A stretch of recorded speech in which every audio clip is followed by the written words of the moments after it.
really part of the appeal of an event like this is watching people play the decks which maybe don't see as much play in the current meta. I know the Jinteki numbers from Worlds are very low, but you know, like I still think all the factions have got things they can do. Like there are still definitely good game plans you can execute in any faction at the moment. Well, and based off of the spoilers, the upcoming spoilers that we saw, you know, during the Gunslinger event, they're really kind of pushing that, you know, net damage. Yeah, there are some very exciting cards for Jinteki and Wayland on display. Yep, you know, that new barrier that whenever you pass it, you just take a net damage, you know, really helps. You know, if they're not running Parasite, you know, put 2 of those in R&D, medium really kind of shuts itself down because you're not going to be able to just consistently run. Looks like we're starting off with Celebrity Gift. So lots of money here. Now I know some lists, some Whizzard lists that were on the Ice Cover version didn't play NREs because they didn't anticipate really a lot of Lotus Fields. Yeah, Lotus Field is the one card that gets you that, and I know some decks also, if they're on that sort of Temujin Wizard, started including a Faust as a second answer to Lotus Field, which is very interesting. Yep, and we've also seen some people playing even Black Orchestra just as an option. However, I believe this looks like Siphon Wizard? Yes. Yep, here it goes. Ooh. That is an unfortunate first turn. Yep. So, I mean, you know, he was still sitting on a good amount of money. I mean, obviously you don't like giving up. That depends if he siphons again here, I right, think. Yeah. So it looks like we're only seeing him. I mean, he does have the same old thing, so he could easily just install same old thing, go again. I mean, he has no reason. He has nothing to lose, I suppose. He has nothing installed, no resources. He could easily clear the tags next run. Goes through. No res on that ice, and then trash. What is that card? The new one is. It's S, and then there's an Agenda Steel. I feel so terrible. I have no idea what that card is. It's a newer card. It's just one that nobody ever plays. So hopefully we'll get that figured out here for you guys. Brain Trust off the top as well. So such a strong start for John, right? So Brain Trust usually indicates more of a spiky list. Yeah. Or potentially just more of a rush deck. Right. I think I would predict of something like that. Yep. And I'm wondering if maybe this asset that you don't know what it is, maybe anticipates more of a rushy or... Oh, I know what it is. Political dealings. That's what it is. Yeah. So it's definitely kind of... Now we know what's going on. Yeah, it's a fast advanced style deck. And, you know, the hard part about that card, you know, a lot of people, when it was announced, were kind of excited. But, you know, being able to keep it on the board, and you can't really use it on demand because you just kind of gotta hope you draw into what you need. But I guess that does explain the Brain Trust, though, scoring them from the top of your deck. And... if I had to guess, I'd say we'd probably see some medical breakthroughs in this deck as well. Similar sort of fast advanced Jinteki build. Yep, definitely. So John had an amazing follow-up to his first turn with that same old Siphon. And now medium comes down. This could be over quickly. This could be a very, very quick game. Right that's a medical breakthrough. Oh, yeah, you go again. I'm kind of surprised by that. Running second time, you see 2 new cards off the top. I don't see any reason not to. You know, obviously you can't res whatever that is, so you don't have to worry about it. Maybe it's just being comfortable. There is a rumor mill in hand now as well, although that might not be so important looking at this build of Palana. Right, yeah. So, I'm surprised. I mean, you see 2 fresh cards, you know what he's drawing into. Yeah. I think I would like to see him run there a second time. Now, I think here you just, I mean, you don't really have a lot of options here outside of making some money. You really got to shore up your R&D with medium here sitting on the table. Yeah, he really wants cards to recover economically, so like another gift here or even just a hedge fund where you can click for a credit and play would be, you know, at least solid. It puts him back onto a position where he can res some ice maybe. But the problem is if you're drawing cards, you know, if you start drawing agendas, you're in trouble because if you're still low on money, you don't draw the econ cards, now your hand's full of agendas, you can't protect them. That's a really tough spot to be in. Right, and the hard part, too, is you can't rely on John drawing next turn necessarily to get the credits that you need, maybe to res something. So, I mean, you need whatever is on R&D, you need to be able to res that thing. Yeah. You know, it's really, really important here right now. So, it's kind of interesting. So, I mean, I anticipate probably a Lotus Field is probably what's here. Yeah, could definitely see that. So it looks like, yep, there's the Lotus Field. So so kind of expected here. But now HQ seems wide open to me. I wouldn't be surprised if John gets, you know, just some pokes. Yeah, I think that's fine just to see what's in there. Oh, so he looks like that's he's the drawing Palana through. credit, but he's drawing. Yeah, and all of us. Okay. That card helps this deck run so well. Oh, like, I mean, the amount of draw you can get out of this. And obviously the synergy with these hand siphon tags, meaning that, you know, your hand size is huge. You draw the cards off the obelisk, and you know, you can keep them all. Yep. And again, you know, the way, obviously, with account siphon and same old thing, you don't have to worry about leaving the same old thing, you know, on the table. You can just play it out and use it immediately. So you don't have to worry about running, you know, writing tags if you don't want, if you want to. Yeah. So, you know, it looks like John does have a Faust in hand, I believe. So, I mean, he easily has the ability next turn to just run back through R&D. Oh, there's a gift. Sees if there is another medical breakthrough there. Yep. You know, I wonder if you just run HQ just to force him to try and res something. You know, keep whatever is on R&D down. You've seen DNA Tracker in hand, though, and I wonder if John might be worried about hitting one on the board now that Nadim is back up to a decent amount of credits. Yep, because he knew that, there we go. So I think you go to Omar here. Yeah, definitely. Archives is wide open. You've got medium going. Yep, there's the Omar, absolutely. Yep. So, and yeah, he's you going got to draw 2 cards off his medium access. Yep. So let's see what we get here. So it looks like a vanilla. Yep. And can't quite tell what that was. Is that a Mushin? I don't think we've seen any indication that he's running traps, so. There was a Mushin in hand, though. So that's kind of interesting. Yeah. I think if you're John, you see the Mushin, that makes you think R&D probably is really porous at that point. So it gives you more incentive to really kind of, you know, lock down R&D. So. And there's a breaker sweep. So that's absolutely ideal because now you're not afraid of a DNA tracker anymore. Yep. Because that David is just going to absorb it, and if Nadim reses it, he's putting himself back down to almost no credits. Right. Which gives you back just, you know, if he throws out a DNA on archives. Yep. Like if that's for DNA tracker, it's still really awkward if he wants to res. Yep. You can do this Omar run. If the ice gets resed, like this. I think you just take the 3 nets. Or use the David. Use the David. Yep. You absorb this check, and then you can run R&D normally using Faust to break the Lotus field. Absolutely. So we're going to see two new cards here.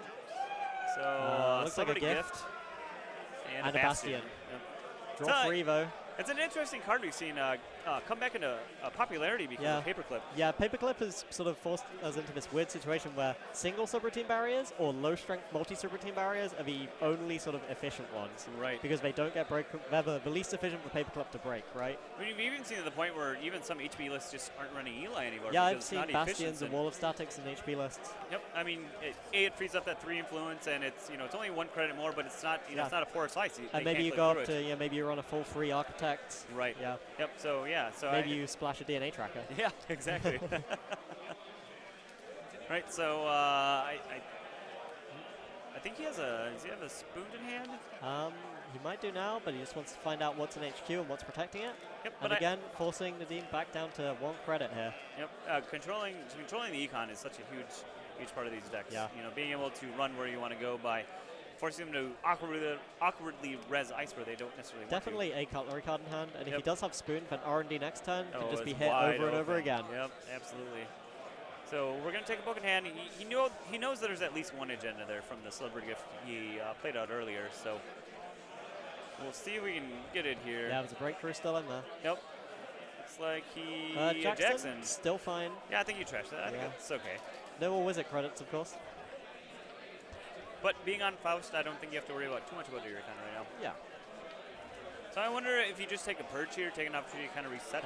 Might be worth it. You know, otherwise you're looking at essentially at least 3 new cards next turn. So looks like you're does the purge. Yep, I think that's a good play. I think that's the way to go. So.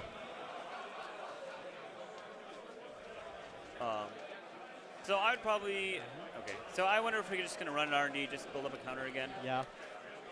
With this draw, especially more if he has the spoon, you can just I think it might just be knife and fork in hand. So not quite the spoon yet. He's drawing for it, I think. Yep. Black Orchestra is not terrible in this position. Yeah, true. Oh, is that? There he's got the that's spoon. the last one. Yep. Yeah. So I think next turn we're going to expect John to spoon that out and then just start R&D a bunch. And I haven't seen this exact list, this siphon list, that was doing really well at Worlds, but I definitely expect that if there's any cutleries running multiples of, it's spooned or knifed. Those are the strong ones. Forked in this meta is not so good, but destroying code gates is important, and destroying resistors is important in the MBN matchup. Paperclip has really pushed, I think, barriers, kind of out of the meta because they're just really inefficient these days. You know, and obviously, you know, we've been in the code gate apocalypse, as people have been calling it, all these high-strength code gates that have been out. Unfair child. Yeah, all the fair children, obviously a DNA tracker. I mean, I've seen some food lists that have been splashing DNA tracker just because it's, you know, it's really awkward for even, you know, YOG NRE decks because you need that data set to come out. So I've seen an excellent, I believe I've seen it played out of Replicating Perfection, all code gate ice list. Oh, sure. Which looks very fun. When I think, you know, with early defense coming out, the next set, it's really going to make these code gates just that much more potent because you can easily just, you know, you don't need tags, you can just early defense and get rid of it. Is no longer safe. Yep, exactly. So I think you're going to see HB, you know, I've been practicing a lot of my HB deck just to kind of really, you know, impact that, you know, remove that NRE to kind of lock people out. So here we see the spoon. Yep, and here it comes, just wide open R&D. Yep. It's just, so that's Bastion, yeah, we saw that one.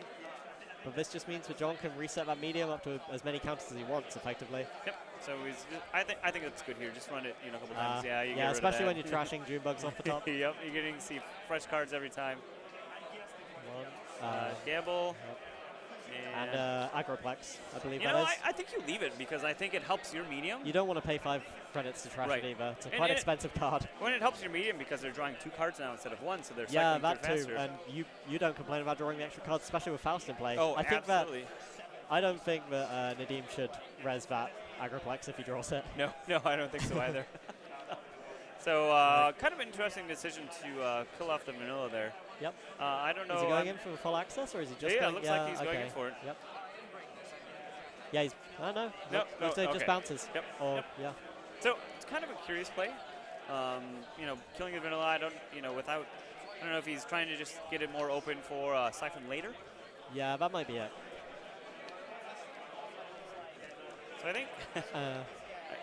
I mean, as a runner here, you're in a really, really tough position. Yeah, of course. I mean, you can't just purge all day long. You have to give it up at some point, but you're really not getting the econ that you need. You know, you kind of blew it all early. So, you know, I think, you know, maybe just crediting up 3 times isn't, you know, an awful decision here. And this is where, again, Obelisk comes through amazingly well, because if the Corp here just ices up R&D and, like, puts maybe the Bastion there, which is actually still taxing for Faust, the fact that that first run is going to draw him 4 cards, like, that's not a tax anymore. No, he's gaining cards by running R&D. And seeing 4 off the top. Yep. So but it's again, a very tough position. But again, to you get can't purge here because it's not going to help your position. Yeah, purging is almost as bad. Yep. So I think you have to credit so you can res whatever that ice is there. You need to shore up your defenses somehow. And you know, obviously John has been trashing things, stealing agendas. So you know he hasn't been able to find the econ after the early burst that he had. Yeah. Which has really kind of put him in this difficult position to be able to actually effectively keep John out. So yeah, he's really definitely going into the tank here, trying to figure out all the correct players. Yep. So, you know, I wonder, John has obviously seen the Mushin, he's seen the June bug. Maybe you try and bluff out a Mushin, the agenda that's in your hand. I don't know that he's had a break where he could have drawn into a new card after he celebrated a gift and showed his hand. Yeah. Well, the problem with that plan is that if John recurs a Siphon and puts you down to 0 credits, your traps won't do anything, and he knows it's safe to run a remote. Right. So looks like we're probably going to R&D here again. Well, inject first. Oh, second medium. Well, and the shard. There's that Hades shard. Yep. Oh man, are we going to see the Hades shard here? Doesn't quite have enough to actually play it yet from his hand, and running archives is still kind of taxing. Right, yeah, so I don't know that it's... I don't know if that's going to hit the table, at least not for now. Yep. Plus, right now, John's got to be happy with his hand. He doesn't need to draw an extra however many cards are in archives. No. Yep. I think he just R&D. Another Lotus Field. That's so expensive again. But I think as John, you're like, that's fine. You spent 5 credits. I'm essentially drawing 2 cards for you spending 5 credits. So, yep. So this Siphon Whizzard deck for me is really like the breakout deck of this year's Worlds. Like it's. So wait, did he bounce? Did he bounce? I think he's got a spoon in hand. He doesn't want to waste cards, but he could use to be spooned. Sure. Use for spooned. Yeah. Sure. I think that's fair. And again, he knows all the cards that are coming up based off his last round. Yeah, he should know. Like I think he knows the Agroplex, which I think might have just been drawn. I think he's 1 card away from the Agroplex right now. So then, yeah, if you have the second spoon, then I think it's an easy play here. You just spooned and run 3 times. Yeah. I mean, you don't have anything else to do. I mean, you've seen everything that he's drawn. You know he only has the one agenda in hand. the hard install for Hades Shard. It's not often something you see played very often. Yeah. But again, with Faust and, the runner keeping his credits really low to not be able to afford to res anything. There's a break. Yep. He's going to pop the shard now. Yep. Draw. I wonder how many Sees a cards are in motion. there. Discarded. Yep. 1, 2, 3, 4, 5, 6, 7. It looks like 8. 8 cards plus the 1 from R&D. Yep. So, yep. Yeah, there is the Agroflex. Yep. So now this was a combo that really, I think like maybe a few days before Worlds, I think somebody started unintentionally tested it out on Team Techie. This was very unknown, at least as far as I knew. Definitely the UK team did not know about this up until right before Worlds. And to be honest, when we heard about it, we said, that's cute, but we're not going to try it. But as we've seen, I mean, it's a very efficient combination. It's I mean, very strong. 8-card draw, and I plus think, the access. I think playing it in this shell, this Siphon Whizzard shell, is perfect. Like, the decks for the UK team we're on were mainly Dumbles or the Temujin Wizard. I don't think it's quite as powerful in those builds, but where you're on this weird sort of Faust deck with Obelisk, it's so crazy. Well, especially with the account siphons to ride the tags, so you can increase your hand size. Yeah, exactly. Since you're drawing so many cards anyways, absolutely. So, I think this is a difficult position. Yeah. It's an interesting install. It looks like he put the Agroflex out. John has to expect it to say Agroflex, I assume. Yep. He does not mind that being you're like, yes, I will see new cards every single time. I don't have any issues with that. The same old thing? So now, does he spoon here? That'll be my assumption. Yeah, I think you spooned on R&D. Yeah, absolutely. Yep. Trash paperclip as well. This is kind of as a runner, I think, where your spirits are just totally broken. And a pup. Yeah. Nope. Draws 2. Yep. You don't even need to necessarily run in again. I can't imagine you'd expect the runner to purge just on 2 counters. It's going to be, if there's any ice going there next turn, you can break it, and he might even still have, I don't know if he still has any cutlery in hand to destroy ice with, but yeah, he does definitely has some. I'm not sure if that's a knifed. I would expect him to keep the knifed in hand, because he has seen plenty of barriers in this deck, so it seems like the correct choice. I mean, and if it's a forked, I mean, you just saw the pup, so that's something you definitely use it on. Breaking a pup with Faust does not feel very good, but no, if you got to get rid of it, you got to get rid of it. I mean, and at this point, you don't care too much about economy, but 2 credit taxing is taxing enough. Yes, yeah, definitely. So, I mean, it's definitely something you don't, for most decks, it's just kind of an annoyance, but against a Faust deck, especially when you're low on econ, it's pretty unfortunate thing to run into. Yes. So it is interesting that he did decide to res that Agroflex. I don't know if that's the right decision here. I think you throw it down near the end of his deck here. Yep, I mean, you throw it on the pup. Yeah, of course, he'll draw. Cost I believe it was pup vanilla off the top of the deck, so pays I mean, 2 on this run. Reasonably taxing. And then, trash, but he's going to C3 and. And 3 cards. The R&D is, held out incredibly well so far. I believe that was Trick of Light, and then Agenda, and then a pup. Another pup, yep. I feel like you go back in here. I think so. I mean, you can close this game out, like, almost straight away. Now, and there's the last card of his deck drawn.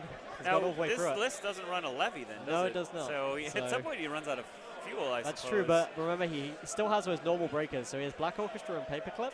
So he can break, most ice just by paying credits. And it might take him a long time, but he's only got to get 1 more point to win this game. So. So it looks like we're going back in here. Yep. Takes a credit, goes in, and of course he's happy to pay through a pup now because he wants to save his cards to get through vanilla. So we're going to see 3 4 new cards. I believe it's 2 new cards, right? Trick of Light, then a pup. Another and pup. Then I don't know what that is. Yep, holding it too high. And it looks like that's an agenda. As a floating, that's the game. Yep. So, I mean, Needham just never really he was never in a good position like this game. That open HQ on turn 1, and then it just snowballed from there. Yeah, I mean, John controlled his econ the whole game, controlled his ice and solves the whole game with the destruction. I mean, the position he was in was just kind of a tough position. Yeah. So But no, I mean, it's good to see new lists. I mean, I think it's a shame we didn't get to see some insane political dealings fast advance plays, but I mean, you got to appreciate, people trying something new here. Yeah, right? definitely. That's the fun thing. I mean, we watch Worlds, we watch the same list for the last, essentially 3 months here. Since Nationals, CTM has just been kind of it, Whizzard has been kind of it. Yeah, so yeah. To see players trying something different, I think is really, really great. So. And I think this Whizzard deck, it is similar to some similar decks, some decks we've played in the past, like the Credit Clicker deck, but it's really improved on it quite a lot, I think, and it's showing some new synergies, some new engines you can build with Obelisk, with Hades Shard. And I agree. I mean, the Account Siphon build, this build with Account Siphon is absolutely, it's just devastating. Yeah, it's an incredibly dangerous list to go against. I mean, because you can't, it's difficult to protect both places, and with the cutlery involved, I mean, you can kind of control where it is you go. You get rebuff into Omar, you've got to protect 3 places. Yeah, so exactly. So I mean, it's a tough position